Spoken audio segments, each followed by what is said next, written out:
Padma Vibhushan, Jnanpith, Ramon Magsaysay तसंच SAARC साहित्य पुरस्कार अशा भारतीय आणि जागतिक पुरस्कारांसोबतच officer of arts and literature हा फ्रान्सचा दुसऱ्या क्रमांकाचा सर्वोच्च नागरी सन्मान प्राप्त करणाऱ्या महाश्वेता देवी यांच्याबद्दल जाणून घेऊया आजच्या भागात. बंगाली लेखिका व विशेषतः आदिवासींसाठी संघर्षात्मक आणि रचनात्मक कार्य करणाऱ्या महाश्वेता देवींचा जन्म 14 जानेवारी 1926 ला ढाक्यात झाला.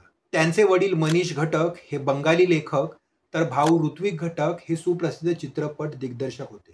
महाश्वेता देवींनी 1946 मध्ये रवींद्रनाथ टागोर यांनी स्थापन केलेल्या शांतिनिकेतन मधून इंग्रजी विषयात पदवी घेतली. त्यानंतर त्यांनी इंग्रजी साहित्यात विश्वभारती विद्यापीठातून MA केलं. पुढे इंग्रजीच्या प्राध्यापिका म्हणून महाविद्यालयात नोकरी देखील केली.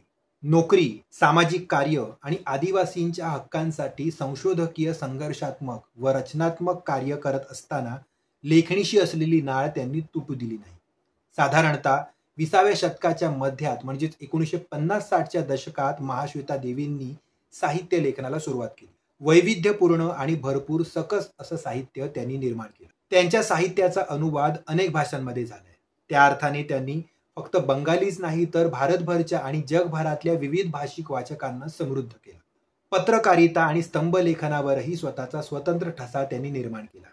जगामध्ये बघावं कसं, अभ्यास कसा करावा, संशोधकीय आणि साहित्यिक शैलीत ते मांडावं कसं याचा वस्तुपाठ त्यांनी घालून दिला. भारतीय महिलांच्या साहित्यिक योगदानाला एका उंचीवर नेऊन ठेवण्यात महाश्वेता देवी यांचा महत्त्वपूर्ण आणि अद्वितीय वाटा आहे.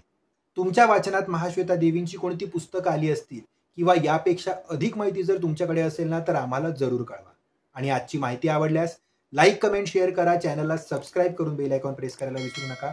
पुन्हा भेटूच एका नव्या भागात एका नव्या ऑफबीट गोष्टीसोबत. धन्यवाद.